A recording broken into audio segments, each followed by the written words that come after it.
সাল্লাল্লাহু আলাইহি ওয়াসাল্লাম আমাকে জিনার অনুমতি দেন, আমি জিনা করতে চাই, ইদান লি বিজিনা।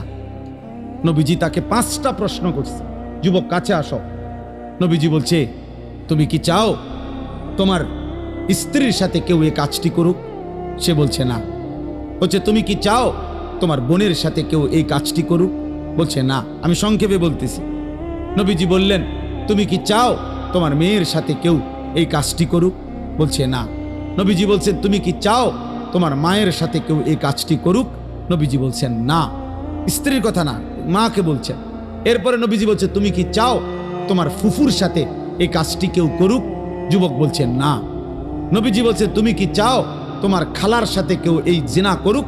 যুবক বলছে, লা ওয়াল্লাহি জালানি আল্লাহু ফিদাআকা। হে আল্লাহর নবী, না, আমি চাই প্রয়োজনে আপনার কথা শুনে আমি আমার জীবন দিয়ে দেব, কিন্তু আমার পরিবারের